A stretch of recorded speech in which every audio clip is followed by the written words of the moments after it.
মানে লক্ষ লক্ষ মানুষ আজ জুম্মার নামাজ পড়তে এসেছে। আর আমরা সেই জুম্মার নামাজ এখানে পড়বো, তো নিজেদেরকে একদম ধন্য মনে হচ্ছে যে আমরা এত জামায়াতের মধ্যে আমরা নামাজ পড়তে পারবো।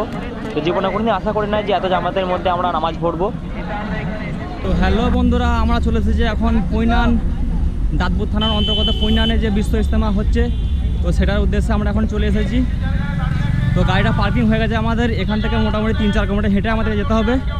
তো মানুষ এখন দলে দলে হেঁটে হেঁটে যাচ্ছে, কারণ ওইদিকে গাড়ি কোনো অ্যালাউ নেই গো। তো সেই জন্যই আমাদেরকে এখন পায়ে হেঁটে যেতে হচ্ছে। আজ হলো পবিত্র শুক্রবার, জুম্মার দিন। তো জুম্মার উদ্দেশ্যে আমরা এখানে এসেছি। তো তোমাদের কাছে পুরো ভিডিওটার মধ্যে দেখাবো যে আমরা এখানেতে কীভাবে কত মানুষের জমায়েত হয়েছে আর কত মানুষ এখানে এখন পৌঁছাইছে। ভিডিওটা দেখতে থাকো। তো দেখো এখন মানুষ দলে দলে কত হেঁটে যাচ্ছে। তো আমরা যে এই বিশ্ব ইজতেমায় আসতে পেরেছি, তো বিশাল গর্ববোধ মনে করছি যে আমরা এই বিশ্ব ইজতেমায় আমরা সামিল হতে পেরেছি, এমন একটা জায়গায় আসতে পারবো বা পেরেছি। তো 32 বছর পর হচ্ছে এই বিশ্ব ইজতেমা। তো ভাবি না যে এরকম ইজতেমা কোনোদিন আমরা পাবো। বন্ধুরা দেখতে পাচ্ছ একদম উপচে পড়া ভিড়। এই মুহূর্তে বাজছে তোমার 10টা, আর 10টার মধ্যেই এত ভিড় জমে গেছে। তো শুক্রবার আর মোটামুটি আমাদের 12টার সময় আজান শুরু হবে, তার আগে মানুষের ভিড়টা শুরু দেখে নাও। মানে চারিদিক থেকে শুধু লোক আর লোক। এখনও ইজতেমা যেতে গেলে মোটামুটি আমাদেরকে এখনও অনেকটা হাঁটতে হবে। তো আমাদের জানা নেই গো, এই প্রথম এসেছি। এতদিন শুধু মোবাইলেই দেখেছি যে মানুষ যাচ্ছে, তো আজকে আমরা নিজেরাও আসতে পেরেছি। দেখো শুধু এদিক দিয়েও মানুষ, মানে যেদিকেই তাকাচ্ছে সেদিকে শুধু মানুষ আর মানুষ। মানে দিনের দরদি কত লোক আছে আমাদের এই ইসলাম এখানে বুঝিয়ে দিচ্ছে যে দিন দরদি কত লোক আছে।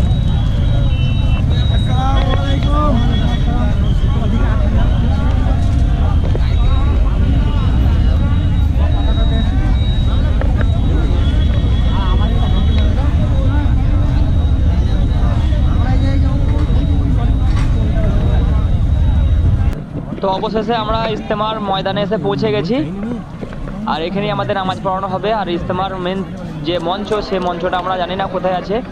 তো যেখানেই থাকুক না কেন আমরা এখানেই নামাজটা পড়বো, আর আমরা এখান থেকেই নামাজ পড়ে বেরিয়ে যাবো আবার সোজা আমাদের বাড়ির রওনা দেবো। তো দেখো মানুষের শুধু কাতারে কাতারে ভিড়,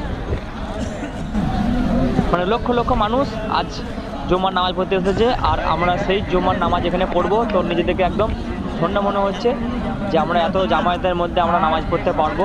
তো জীবনে কোনোদিন আশা করি না যে এত জামাতের মধ্যে আমরা নামাজ পড়বো। দেখো শুধু মানুষ কত দিক থেকে আসছে।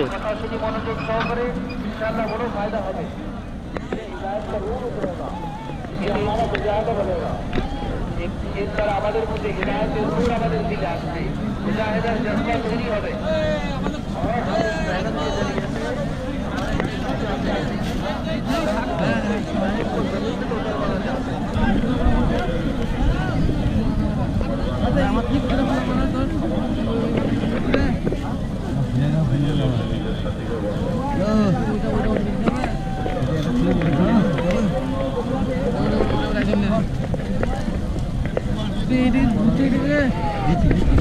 আমি আছি তো।